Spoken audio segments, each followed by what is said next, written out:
Welcome back. Machine design में हम unit 2 welded joint पढ़ रहे थे। वेल्डेड जॉइंट में हमने single transverse, double parallel flat weld और इनका कॉम्बिनेशन ये हमने पिछले पीरियड में पढ़ लिया था और इसके कुछ न्यूमेरिकल भी हमने किए थे। आज हम पढ़ेंगे वेल्डिंग अलाउंस, इसको कहते हैं स्टार्ट स्टॉप रन। इसको समझते हैं।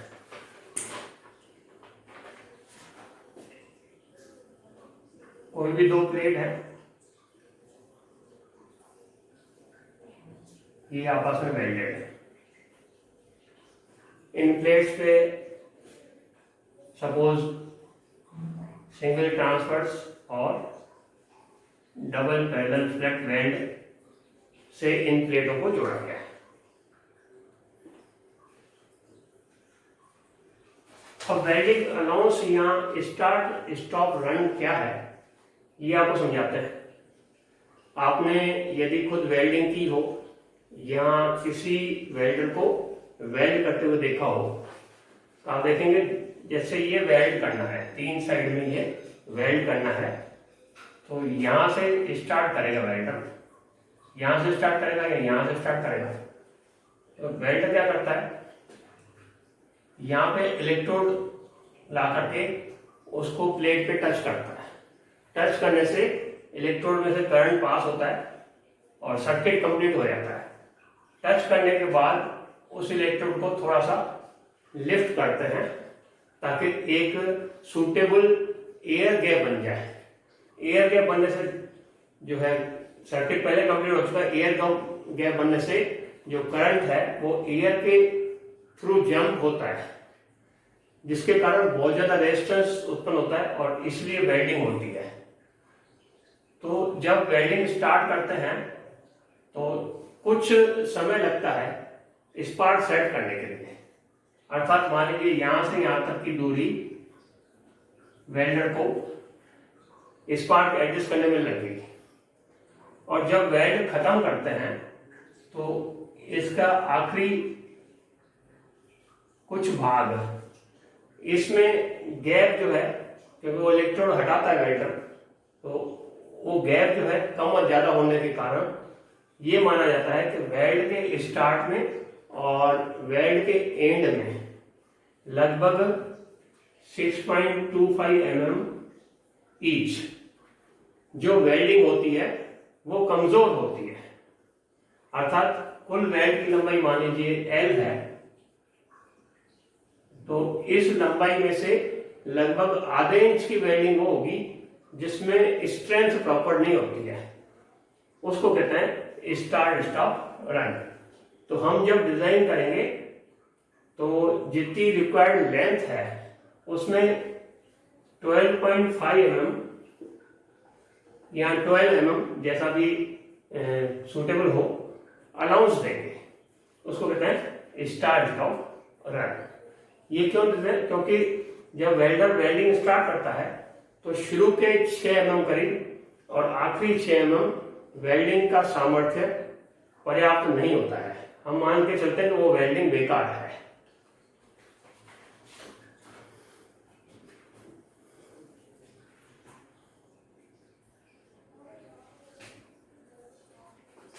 अब ये कोई जॉइंट है, इसमें प्लेट की चौड़ाई B है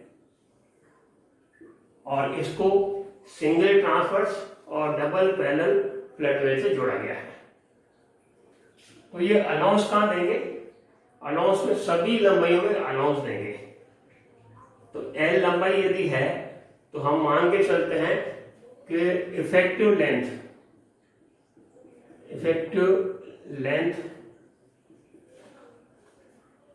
ट्रांसवर्स फ्लैट में लंबाई B है, तो effective length in transverse flat ये हो जाएगी B माइनस 12.5 mm। B इसकी चौड़ाई है और 12.5 जो है हमने मान लिया कि B चौड़ाई तक वेल्डिंग करने पे जो प्रभावी वेल्ड होगा वो आधा इंच कम होगा, तो B माइनस 12.5 mm। ऐसे पैरेलल फ्लैट में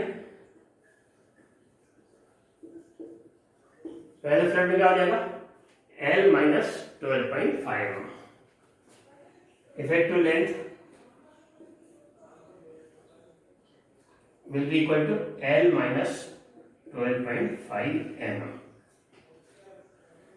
तो यहाँ ये समझेंगे कि जितनी भी लंबाई वेल्ड की है, हर एक लंबाई में, प्रत्येक लंबाई में से आधा इंच यानी कि 12.5 mm हम माइनस कर देंगे, ये मानते हुए कि 12.5 mm जो वेल्ड है वो कमजोर है, उसको हम स्टार्ट स्टॉप रन कहते हैं। इसके जो हमने पैरेलल फ्लैट और ट्रांसफर फ्लैट के जो न्यूमेरिकल किए थे या जो डेरिवेशन किए थे, उसको समझकर क्या चेंजेस आएंगे।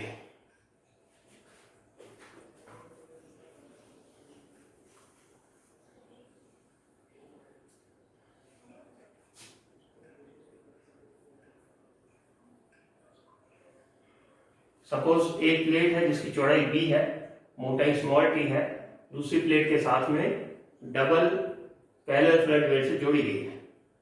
तो यदि स्टार्ट स्टॉप रन नहीं हो तो हम क्या करेंगे, P is equal to 0.707 H L tau और इनटू ये 2 हो जाएगा। ये हमने पैरेलल फ्लैट में किया था। यदि स्टार्ट स्टॉप रन नहीं दिया हुआ है, मान लीजिए हमको अलाउंस भी देना है, तो उसके से क्या करना होगा, L की जगह अपन L माइनस 12.5 रखेंगे। तो P हो जाएगा 2 into 0.707 H L minus 12.5 into tau. यह वाला सूत्र रखेंगे, बस कुछ नहीं करना, जो पुराने सूत्र हैं उनमें जो लंबाई है उसमें से 12.5 माइनस करना है। तो ऐसा करने से जो क्वेश्चन हमने किए थे उसको यदि आप अलाउंस के साथ सॉल्व करेंगे तो लंबाई अधिक आ जाएगी। अगर पैरेलल फ्लैट है तो 12.5 mm लंबाई अधिक आ जाएगी, और ट्रांसवर्स पैरेलल हो तो उसके इसमें क्या करेंगे, सपोज ये जॉइंट जो है इसमें सिंगल ट्रांसवर्स और डबल पैरेलल फ्लैट वेल्ड हो, तो P हो जाएगा P is equal to 0.707 H B minus 12.5 sigma T plus 2 L minus 12.5 into 0.707 H into tau. ये इक्वेशन में ये चेंज हो जाएगा, कुछ नहीं करना, केवल जो लंबाई है उसमें से 12.5 माइनस करना है। तो इस तरह से हम यदि प्रश्न में स्टार स्टॉप रन दिया हुआ है तो उसको कंसीडर करते हुए क्वेश्चन सॉल्व कर सकते हैं। आपको यहाँ मैं ये बताना ठीक समझूंगा, यदि प्रश्न में दिया हुआ है वेल्डिंग अलाउंस या स्टार्ट स्टॉप रन दिया हुआ है तो ही आप इसको माने, अगर नहीं दिया हुआ तो ये मान के चलते हैं कि पूरी वेल्डिंग सही है। अगर अलाउंस नहीं दिया हुआ है तो आप अपनी तरफ से इसमें अलाउंस ऐड नहीं करेंगे।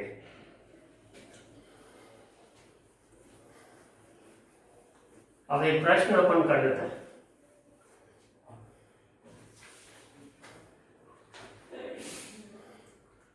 एक प्रश्न है जो बोर्ड में 2007 में आया है। 2 plates are joined by double parallel flat weld and subjected to tensile load of 400 kN। दो ऐसी प्लेट हैं जिन पर डबल पैरेलल फ्लैट वेल्ड से वेल्ड किया गया है और लोड 400 किलोमीटर है। What length of 2 cm size weld is required to resist the load applied। 2 centimetre weld की साइज दी हुई है, उसकी कितनी लंबाई आवश्यकता होगी ताकि 400 किलोमीटर का लोड सहन किया जा सके। Permissible shear stress is 80 megapascal. Assume start stop weld run to be 12.5 mm। ये माने कि स्टार्ट स्टॉप रन जो है 12.5 mm है। डायग्राम बनाएंगे।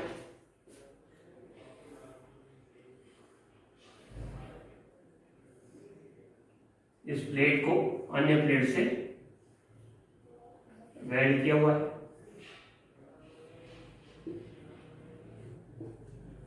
वेल्ड मिल जाएगा double parallel flat weld, transverse नहीं दिया हुआ है। तो एक वेल्ड यहाँ होगा और एक वेल्ड यहाँ होगा। ये दिया है 400 किलो न्यूटन। जो जो डायमेंशन दिए हुए लिख देते हैं। P is equal to 400 kilo newton. This will give us 400 into 10³ newton. ये न्यूटन आ गया। वेल्ड की size x is equal to 2 centimetre is equal to 20 mm। ये वेल्ड की साइज है। टाउ दिया हुआ है 80 मेगापास्कल।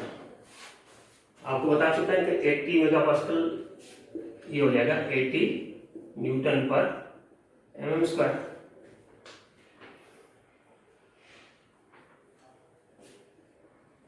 स्टार्ट स्टॉप के लिए अलाउंस दिया हुआ है 12.5 mm। स्टार्ट और स्टॉप दोनों को जोड़ करके 12.5 mm अलाउंस दिया हुआ है। इस वाले प्रश्न को हम यदि बिना अलाउंस के सॉल्व करते हैं तो सूत्र आएगा P is equal to 0.707 H into 2 into L। ये लेंथ L है और टाउ। अब क्या इसमें स्टार स्टॉप अनाउंस करना है। तो जैसा आपको बताया था कि L की जगह L माइनस 12.5 लेंगे। अब डायग्राम बता देते हैं।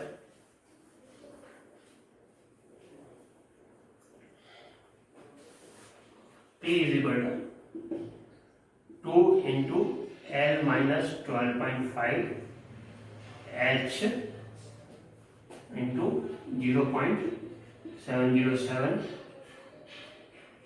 और tau.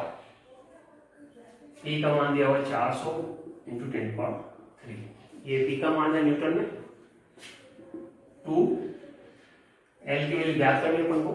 L minus 12.5 H is equal to 20 H 20 into 0.707 and what will be tau? Tau will be 80 multiplied with 80। अब इसको सॉल्व करते हैं। इसको सॉल्व करने के लिए हम पहले ये वैल्यू रख देंगे एज इट इज। इसमें ब्रैकेट को छोड़ के बाकी सबको मल्टीप्लाई कर देंगे।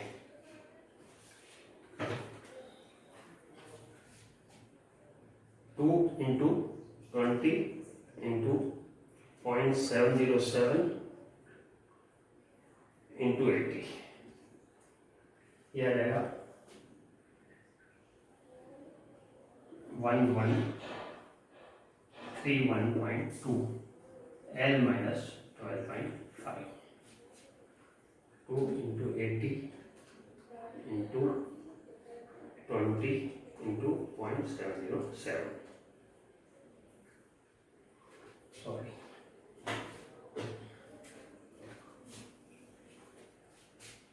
2 multiplied by 20 multiplied by 0.707 multiplied by 80। This will give us 2262.4 L minus 12.5।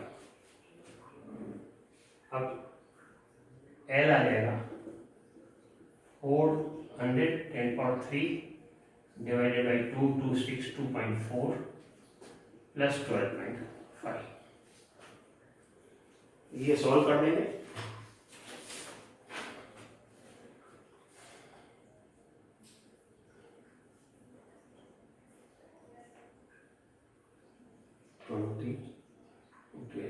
ठीक है। इससे L का मान आ जाएगा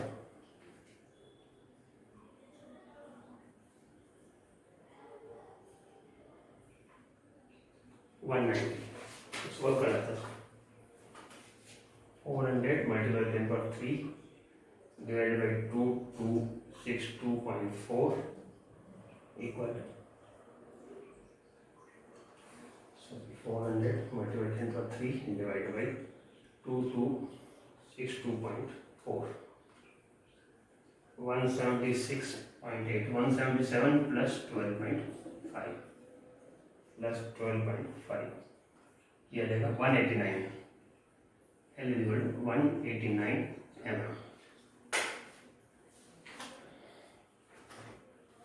189.3 तो इसको 190 ले सकते हैं।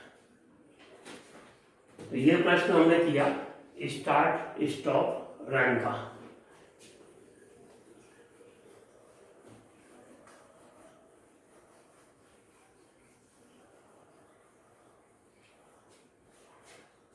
हमने सिंगल ट्रांसफर्स और डबल पैरेलल फ्लैट वेल्ड में पिछले टर्म पे एक क्वेश्चन किया था। उस क्वेश्चन में क्या था, प्लेट की चौड़ाई बी जो है वो 75 mm थी, मोटाई प्लेट की मोटाई 12.5 mm और उसको सिंगल ट्रांसफर्स और डबल पैरेलल फ्लैट वेल्ड से जोड़ा गया था। सिग्मा टी का मान था 70 मेगापास्कल और टाउ का मान था 56 मेगापास्कल।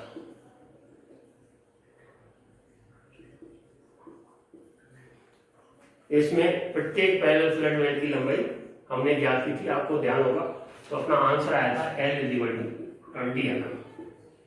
इसी प्रश्न को आप स्टार्ट स्टॉप रन 12.5 मानते हुए हल करेंगे तो L का मान जो है लगभग 40 mm आएगा। तो ये आपके लिए एक्सरसाइज है। आप जो पहले क्वेश्चन किया था जिसमें सिंगल ट्रांसफर्स और डबल पैरेलल फ्लैट वेल्ड से वेल्ड किया हुआ है, प्लेट की चौड़ाई ये थी, मोटाई और सिग्मा टी और टाउ। तो इस प्रश्न को आप वेल्डिंग अलाउ जोड़ते हुए करेंगे तो आंसर लगभग 40 mm आएगा। नेक्स्ट पीरियड में हम